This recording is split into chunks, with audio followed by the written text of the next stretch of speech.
Experience 11 days of Grand Europe trip with easy EMI of rupees 25,000 only with GT Holidays.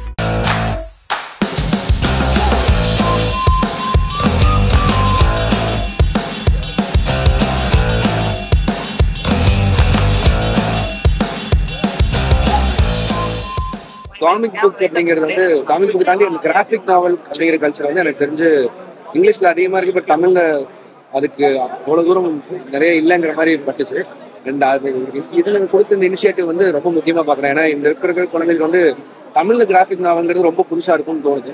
ஏன்னா நான் சின்ன வயசுல இருக்கும்போது அந்த இரும்பு கை மாயாவி வந்து எனக்கு அப்படிப்பட்ட ஒரு கிராஃபிக் நாவலா தான் இருந்தது. இந்த படங்களுக்கு முன்னாடி அந்த புக்ஸ் தான் வந்து இன்ஸ்பிரேஷன் டு கெட் இன்டு சினிமான்னு நான் நினைக்கிறேன். அது லேட்டரா இங்க வந்ததுக்கு அப்புறம் ஷார்ட் டிவிஷன் ஸ்டோரி போர்ட்லாம் பண்ண ஆரம்பிக்கும் போது கிராஃபிக் நாவலோட இம்பார்ட்டன்ஸ் வந்து எங்களுக்கு தெரிய ஆரம்பிச்சு. ஸோ அந்த வகையில அப்கமிங் இந்த ஜென்ரேஷன் இருக்க குழந்தைங்களுக்கு வந்து இந்த கிராஃபிக் நாவல் தமிழ்லங்கிறது ரொம்ப பிடிக்கும்னு நினைக்கிறேன். அதை கொண்டு வந்ததுக்கும் அதை எழுதுனதுக்கும் முதல்ல அமிர்த்ராஜ் சார் அண்ட் அவங்களோட டீம் ஹாரிகி சார் அவங்க எல்லாருக்குமே என்னோட வாழ்த்துக்கள் தெரிவிச்சுக்கிறேன். நான் ஃபர்ஸ்ட் புக் ஒரு 10 days முன்னாடியே படிச்சுட்டேன், எனக்கு ரொம்ப பிடிச்சிருக்கு. அண்ட் இப்போ அந்த செகண்ட் எடிஷன் இன்னைக்கு லான்ச் பண்ணியிருக்காங்க. டெஃபினட்டாக நான் இன்னைக்கு எடுத்துட்டு போகிறேன். And thank you so much for having me here. Thank you. நீங்க ஒரு டிசி காமிக்ஸ் சோ தமிழ்ல ஸ்டாண்டர்டான ஒரு காமிக்ஸ் ரெசிபி பாக்குறீங்க. அதுதான் ரொம்ப சந்தோஷமா தான் இருக்கு. ஏன்னா பிசி புக்லாம் வந்து நான் சின்ன வயசா இருக்கும்போது வாங்குறதுலாம் நமக்கு அவ்வளோ தூரம் எக்ஸ்போஷரும் இல்லை, அண்ட் அது கிடைக்காது. லேட்டரா சினிமாக்குள்ள வந்ததுக்கப்புறம் நமக்கு நாங்கள் எங்கே கிடைக்கிறதுலாம் தேடி பிடிச்சி வாங்க முடியறதா இருக்கு.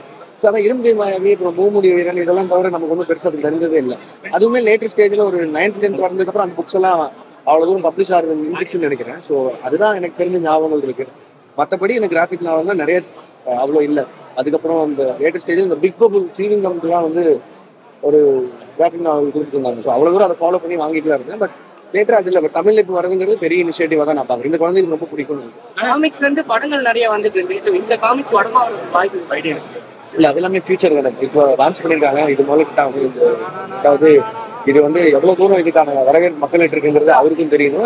ஆப்வியஸா சூப்பர் ஹீரோ காமிக்ஸ் அந்த பிரான்சைஸ் எல்லாத்துக்குமே எல்லா இடங்களையுமே ஒரு போதுமான வரவேற்பு எப்பவுமே இருக்கும். ஸோ அந்த வகையில நடந்து அதே மாதிரி விஜய் சார் வந்து 2 படங்களுக்கு அப்புறம் நடிக்க மாட்டாரு. கடைசி படம் தான் சம்பந்தமா மட்டும் பேசிக்கலாம். ஏன்னா இது அவங்களோட ஈவெண்ட் இருக்கு. அந்த ஈவெண்ட் இன்னொரு நாள் நம்ம அடுத்த பிரஸ் மீட் வரும்போது வேற இல்ல எப்படி அடுத்த ஈவெண்ட்டுக்கு ஏதோ ஒன்று வருவாங்க சார். அது சம்பந்தமா இருக்கும்போது நான் சொல்லிடுறேன். ஒன்றும் சார் எழுதிட்டு இருக்கேன் சார். சாரோட அப்பப்போ பேசிட்டு இருக்கேன்.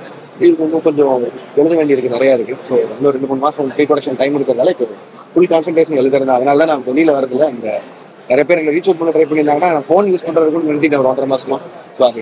நீங்களும் ஸ்ருதிகாசன் அவர்கள் அது RKFI சம்பந்தமா ஸ்ருதிகாசன் அவங்க சொன்னா நல்லா இருக்கும். அவங்க சொன்னாங்க நிறைய பேர் சொல்லி நடிக்க வர மாட்டேன்னு சொல்லிட்டு. இல்ல அதான் அது அவங்க சொன்னா கரெக்டா இருக்கும் நினைக்கிறேன். விஷயம் இல்ல சார், அது என்னோட ஒரு பெரிய ட்ரீம் ப்ராஜெக்ட் சார். அது கொஞ்ச நாள் ஆகும் சார். முதல்ல இந்த வேலையெல்லாம் மற்ற படங்களோட கமிட்மெண்ட்ஸ் ஆல்ரெடி இருக்கிறதெல்லாம் முடிச்சுட்டு கண்டிப்பா காமிக் அப்படின்ற வேர்ல்டு வந்து எவ்வளவு பவர்ஃபுல் அப்படின்னு நீங்க நினைக்கிறீங்க? அந்த வேர்ல்டு பத்தி நீங்க சொல்லுங்க. ரொம்ப எளிமையா வந்து ஏன்னா நிறைய ஒரு திரைப்படம் போய் பார்க்கணும்னா அதுக்கு ஒரு நேரம் வேணும், அது எங்க போய் பார்க்கணும்னு அதுக்கு ஒரு கேட்ஜெட் வேணும், அதுக்கு நிறைய இது. காமிக்ன்றது வந்து ரொம்ப ஒரு எளிமையான வழியில ஒரு புது உலகத்துக்குள்ள நம்மளை கூட்டிகிட்டு போறதுக்கான ஒரு வழி. நூல்கள் எப்பவுமே பண்ணும், ஆனா நிறைய பேருக்கு நூல்கள்ல நிறைய எழுத்துக்கள் படிக்கிறதுக்கு பிடிக்கிறது இல்லை. குழந்தைகள் முதல்ல படிக்க ஆரம்பிக்கும் போது அவங்களுக்கு இது மாதிரியான புதிய உலகங்களுக்கு போகணும், ஒரு நூல்கள் மேல ஒரு காதல் வரணும் அப்படின்னா அதுக்கு வந்து ஒரு சிறந்த ஒரு கதவு வந்து காமிக்ஸ். ஸோ இது மாதிரி இந்த வரைபட கதைகள் பார்க்கும்போது அவங்களுக்கு வந்து முதல்ல இது மாதிரியான ஒரு சொல்லும்போது இப்படி பேசுகிறாங்க, இப்படி இருக்காங்க அப்படின்னு சொல்லிட்டு ஒரு உருவம் ஒன்று கொடுக்குது. அதுக்கப்புறம் லேட்டஸ்ட் ஸ்டேஜஸில் அவங்க வந்து நாவல்ஸ் படிக்கும்போதோ படிக்கும்போதோ அவங்களுக்கு அந்த இமேஜினேஷனுக்கு வந்து ஒரு ஆரம்ப புள்ளியாக இருக்குது, எப்படி அவங்க இமேஜின் பண்ணிக்கணும்ன்ட்டு. அதனால காமிக்ஸ் ரொம்ப முக்கியமான ஒரு லிட்ரேச்சராக நான் பார்க்குறேன். Please share a little bit about the Comic-Con event.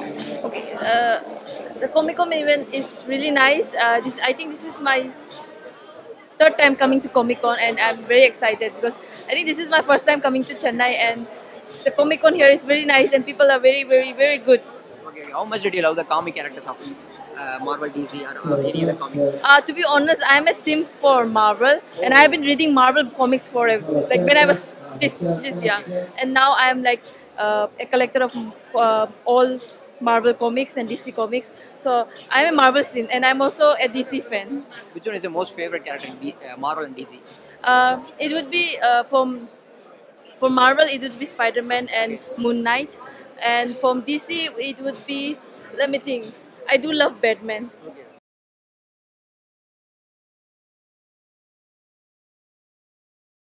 Experience 11 days of Grand Europe trip with easy EMI of rupees 25,000 only with GT Holidays, South India's #1 travel brand.